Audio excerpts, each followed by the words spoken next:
Hey there and welcome to this session. In this session, I want to talk about 7 things that I would do differently if I could go back in time and talk to the younger me. Sounds weird, doesn't it? Yeah, if I could go back in time and talk, if I knew then what I know now, things that I would do different. So I titled this one, 7 Things I Would Do Differently. Who am I? I'm Emil Belvin. I'm a real estate broker and investor here in Los Angeles. I got my real estate license in 2007. So it's been a little while. I've been at it for a little while, and I got my broker's license in 2018.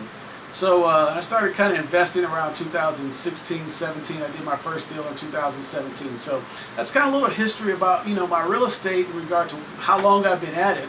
But 7 things I would do differently. Number 1, I would start working at a commercial office, one of these kind of well-known offices. I'm not going to drop any names, but you know who's out there, the big boys. I would go work at one of them and get my feet wet. I would want to understand a little bit more about how they do things so that I can incorporate some of that in what I do. I started at a very small office. It was probably kind of like my office, where it was me, the main guy, and then there was 1 or 2 agents in the office. It's not a lot of volume doing that you're doing at an office like that usually. It's mainly like what the broker's doing. Maybe there's one other person that's busy, but you're not going to really be able to tag along with somebody who's really knocking it out the park, and maybe help them and help you grow, and you pick up a couple things from them that you can learn and get better at. Number 2, what I would do is I would set up a farm area. I never set up a farm. Like right now, I got a listing in Long Beach, I got a listing in Inglewood, I got a listing in Sherman Oaks, I got some land in Paris, California I could sell you. I'm all over the place is what I'm trying to tell you. So why is that? Because I never set up a farm area, an area that I'm going to get most of my business from, an area where people in that area kind of have known me, seen my signs, seen my presence. And even now, I'm thinking about it, now that I'm a broker, maybe kind of honing in on an area that's going to be my area. But at the same time, I got listings, so it's kind of a catch-22. Like, do you want to reinvent yourself or just keep doing what you're doing? It's a work in progress, a constant pursuit of perfection, as Lexus says. So I'm trying to, work on that and refine it as we go. Number 3, don't overspend on marketing. Oh man, I can't say that enough. Don't overspend on marketing. A lot of times when you're new, you think that you need to get more business cards, get a bus bench, get advertisement on television. No, stop. The thing you need to do is create a farm and be effective and let people know that you do it. Knock on doors, get in front of people, talk to them, create YouTube videos to try to, create some type of presence so that people know who you are and what you do. So that's pretty much what I would recommend. I'd recommend number 1, start at a bigger office. Number 2, creating a farm. And number 3, definitely don't overspend. So we're on to number 4. And number 4 is find a niche. Find a niche that kind of helps you stand out a little bit. Now, there's in Los Angeles, in California, there are 400,000 real estate agents and 300,000 real estate brokers. So it's like 1 million people doing real estate here in California, or have a license, I should say. A lot of people got a license, they ain't doing business. Just saying. I ain't calling out no names. I'm just saying. There's a lot of people that got license but aren't doing any business. But nonetheless, there are almost 700,000 people with a real estate license in the state of California. So just because you have a license, you got to stand out, because there's a lot of other people that do that. So what do? You find a niche area. For me, I had a client base that I reached out to, and that was my first niche, letting my clients know that I did real estate. I had another business, and I let them know that I did real estate. And then it grew a little bit from there. You can also look at maybe teachers as a group of teachers, a big group of teachers, right? They're always out there teaching kids. Maybe there's programs for them. Veterans, there's the VA housing, VA loans. There's a program for that. Foreclosures, if there's people that are dealing with foreclosure, you could be a foreclosure specialist. Short sales aren't as popular now as they were when I started, but that could also be an angle that you use as something that you can do to stand out. Probate. Probate is another thing. I got very familiar with probate over the years of doing real estate myself. And there's going to be probate cases that are constantly out there. 1031 exchanges. Maybe you focus on 1031 exchanges or apartment buildings. Working more with investors, and you understand the lingo, the cap rates, the gross rent multipliers, and all the things that investors want to hear in regard to buying a property. So those are something you can do to kind of stand out a little bit more as a real estate agent. So definitely find a niche area.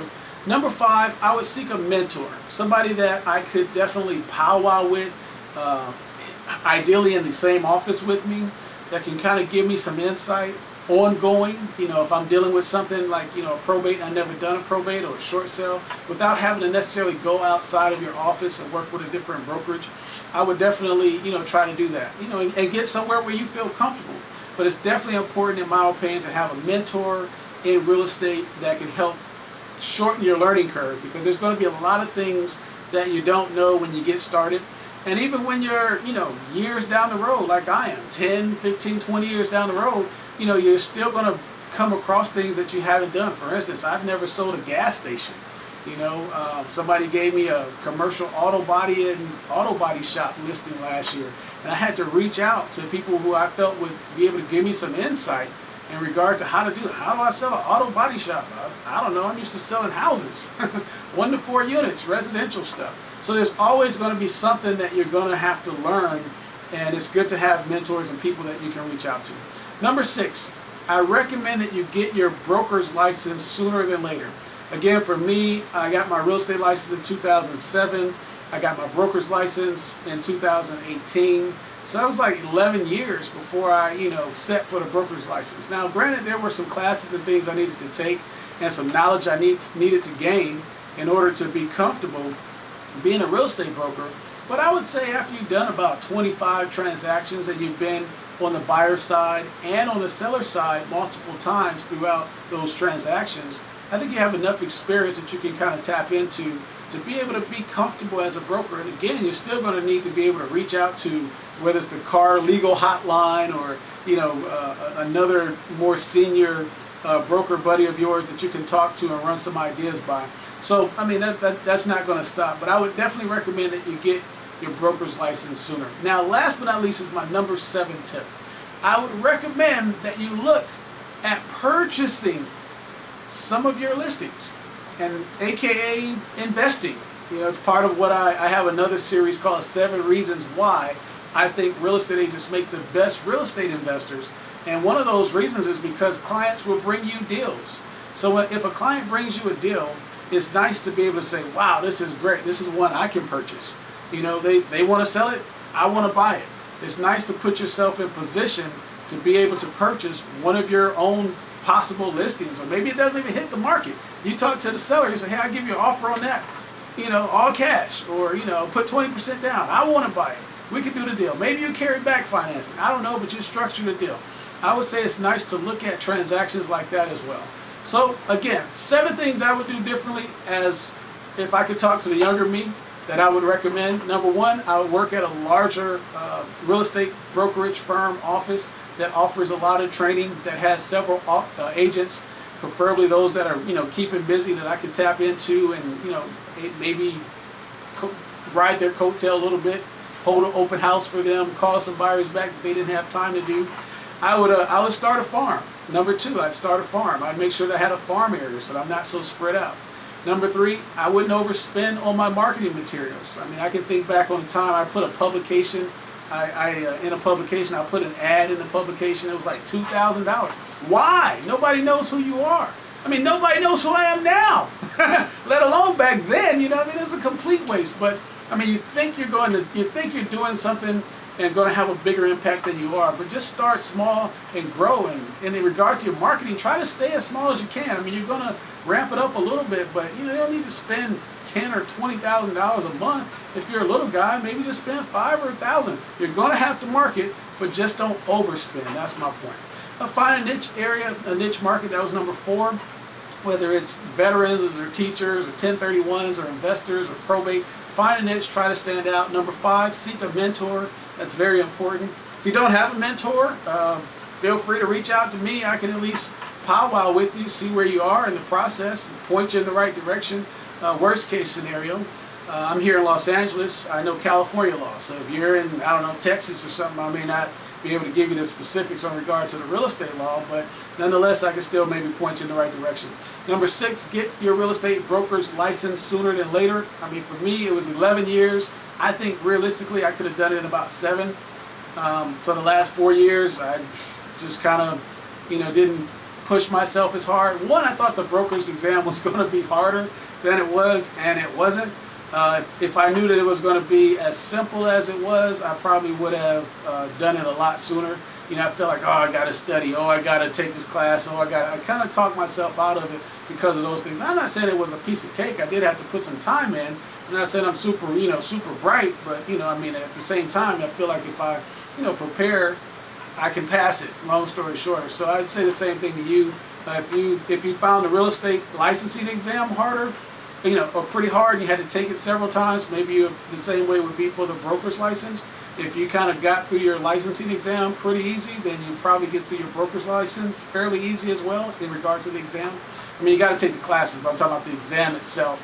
If you got through the license exam relatively easy, then you'll probably get through the broker's licensing exam relatively easy as well, provided you study and you've been doing real estate deals.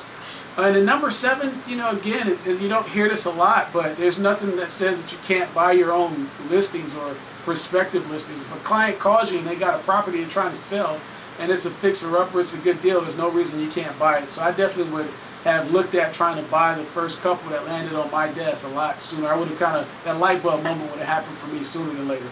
So I hope you like this video. I'm Emil Belvin. Again, I'm a real estate broker and investor here in Los Angeles. Feel free to like our channel, give it a thumbs up. You can subscribe. You can also check out other videos. As I mentioned, I got one called 7 Reasons Why Real Estate Agents Make the Best Real Estate Investors. And stay tuned for other things that we're doing here in the office. We'll keep you posted. You take care. Peace.